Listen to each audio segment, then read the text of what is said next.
check first of all, how is Giovanni Leoni? What's the prognosis there? And on the flip side of the disappointment for him, does it also open up a place in the Champions League squad for Federico Chiesa now? Yeah, the last thing is true. And the first thing, he's not in a good place, of course, because he tore his ACL, which means that he will be out for around a year. So, being so young, coming to a new country, playing so well in your first game, it's very hard to take the positive side. No, there's never a positive side, but yeah, you always try to look at a positive side, and that is that he's still so young, so that he has so many years still to go after he recovers from a terrible injury like that. How much of a blow is it for you? I know you're talking about the human being there, but also squad-wise, because you face Crystal Palace this weekend, and I suppose with Mark Gay lining up in their side, there might be a sense of what might have been given what happened on transfer deadline day. Yeah, but I don't think 2 or 3 days before, 1 day before we play them to talk about that again. He's a Crystal Palace player, and he's been very important for them as long as he's there. So we have to prepare for Crystal Palace, who are a very good team. I think they haven't lost 17 games in a row now, and he's part of that team. So difficult team to beat, but we are also a difficult team to beat, as we've shown when we played against each other, because we've beaten them once with 1-0 and twice it was a draw. And we have more than enough options to replace, if needed, a player at the centre-back position, because of course we've got Virgil, Joe and Ibu, and other options if needed. Is Alexander Isak ready to start now, obviously thinking with no Hugo Ekitike in particular? Yeah, he's able to make minutes again. I still feel 90 is... depends also on the pace and the intensity of the game, but that might be a bit too much. But not only that, also for the long term, so you can't give a player maybe one, I would call stupid hit, to bring him to 90, and then his body is completely, you brought him too far over the line. So I don't think it's smart to play him 90 yet. But yeah, he's further into his pre-season now, and normally after 2 or 3 weeks in pre-season, players go to 60, 70 minutes, and in some clubs they even bring them to 90. But if you look at our pre-season, we mainly bring them to 60 to 70 minutes then. Just check on Hugo as well, because there's been a report that he'd been disciplined over his sending off the other night. Has he been fined or anything like that? No, discipline means that I spoke to him, then it's discipline, but I don't think that is disciplined. So discipline means a fine, and that he didn't get. So it wasn't very smart what he did. What he recognized himself immediately, straight away. So he said sorry straight away to his teammates. And he's young. Players of all ages do make mistakes, and that's what he did in this situation as well. But we all make mistakes, and you're allowed at this club to make a mistake without immediately getting fines or these kind of things. He's a fantastic human being. I think if you talk to all the staff members and you would ask them a top 3 of the warmest persons and the most polite persons, I think he's in every staff member's top 3. So even if he wasn't a person like this, he was able to make a mistake, but wasn't smart. It hurt. It didn't hurt us Tuesday evening. It might hurt us a bit more tomorrow. The positive thing is that Federico Chiesa showed that he is he's showing himself at the moment. So it's also a chance for him now to be on the bench, and maybe he kept playing minutes with Hugo not being there. Hello again, Arne. Your next point that you pick up will be your 100th Premier League point for Liverpool. If you do it in the next 4 games, you'll be the fastest in club history to have done that in your first whatever matches. So what do you think that maybe you've learnt over the previous 99 points here at the club? What did I learn? I think a lot. This has nothing to do with your question, but one of my frustrations is that I don't know if it's the same in England, by the way, but we as managers, we have to get points to keep having our badge. Is that the way you say it? So to stay a manager in Holland, you need every 3 years you need to do some schooling. Schooling, is that the right word? Education, yeah. To stay a manager. I find this ridiculous because I learn every single day. I improve every single day. I don't need to go to a course to learn if you are working. So I don't know if it's the same in England, but every 3 years we need to do this. Otherwise, you cannot stay. Big badges here as well, yeah. But if you've done it, do you need to every time have to do educate refreshing courses? Yeah. Now, for me, every day is a refreshing course.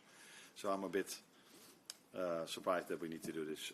So yeah, yes, I've learned a lot, but not only here at Feyenoord and at AZ Alkmaar as well. I cannot come up with one specific thing, maybe what I've learned, but if you have to make every single day 10, 15, 20 choices, not all of them are good. Definitely not. So you learn every single day, and I cannot come up with one specific thing.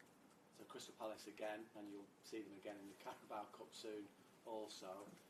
You're the only two teams that are unbeaten in the Premier League this season. What is the biggest threat that they have against stopping Liverpool continuing that run? Discipline. They have an enormous discipline defensively. 10 outfield players plus a goalkeeper that work so hard to prevent the other team from scoring. And we saw this also in the Charity Shield. Even the moments when we were up, they could still be very disciplined and calm in their own half, in their mid to low block. And we saw this during the week when we played Southampton, who were disciplined against us, how hard it is to play through them. So and apart from that, but that's for every team in the Premier League. They have some individual quality, some individual players who are a big threat offensively. Mateta is one of them. Sar, who wasn't available last week but might be available this week again, was really good against us in the Charity Shield. 2 midfielders that know how to play. Yeah, and good centre back, so good wing backs. So a good team, but that is what I would say every Premier League team has. But what maybe stands out for me with them is their discipline in their defensive work. Okay, thank you. Hi Arne, you're looking to keep your perfect start to the Premier League season intact. Has it taken even you by surprise, and what do you put it down to? Surprise is maybe a bit too strong to say, but if you would have asked me that after playing Newcastle away, Arsenal at home, and all these difficult games we had, that we would have the maximum result, I would have probably told you, that is, I would sign for that straight away, which is normal. But if you look at the games, they were all of them, not all of them, most of them were quite close. So we might have been a bit lucky as well to get the maximum points. Although I was just saying about the work rate of Palace, we work incredibly hard as well, and if you work as hard as we do, you give yourself the chance maybe to be a bit lucky, if you would call it luck down. And I don't think we stole a win. It wasn't as if we totally not deserved it, but there were games that a draw would have been maybe more fair. So yeah, looking at the schedule we had, I'm more than pleased that we have the maximum points. And Rio Ungabo with his first contract as well. He's still so young at 17. Do you have to work about keeping expectations down, or are you just happy to let him go for it? Now, the good thing is if you are a youngster playing at Liverpool, there are players where you are playing with who are still better than you are.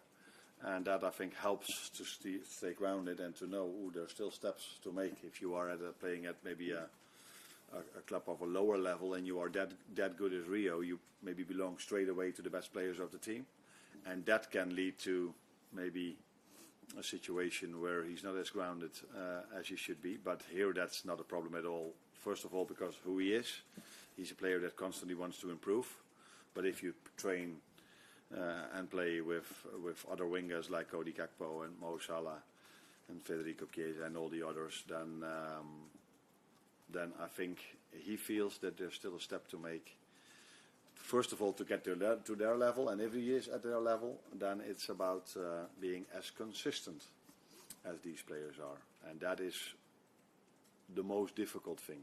Become really good is something a lot of players maybe can do, but become consistently really good is what why the top players stand out.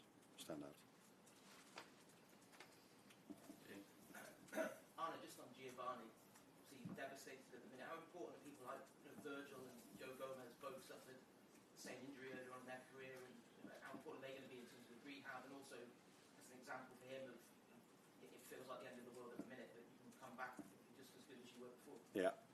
No, I think that last thing definitely helps, and we have some examples of that with Virgil and Joe, and there are a lot of examples all around the world. That's why I said the positive thing is that he's still 18, so he has still a lot of time to go. If you get an injury like that when you're close to your retirement, it makes it much more difficult maybe. But in both situations, it's far from ideal. I think the main and most important thing is the surgeons who's going to do the surgery. Then second of all, the ones that do the recovery, the rehab with him. But then it's always nice if you can do this in a surrounding with players that have lived through this as well. They can give you the right energy maybe in certain moments. And I think our players already showed in the last 2 days a lot of compassion towards him. And they will not stop doing that in the upcoming year. You mentioned at the start about Federico Chiesa possibly coming into the Champions League squad. Is that something you have looked into and started that process perhaps? Yeah, we've looked into this. I don't know. I cannot tell you exactly where that process is at the moment. Do you know? You're not sure as well. So that is not something I do myself. There are other people doing this. But if I'm informed correctly, if a player has a longer than 2-month injury, you are able to replace him. That's what they've told me, and now we have to see if it's true or not. But other people are looking into that. That's all of that. Hi, Arne. You've spoken before about Crystal Palace and how hard they work to stop other teams scoring goals. I think they've only conceded 3 in their 8 games in all competitions this season.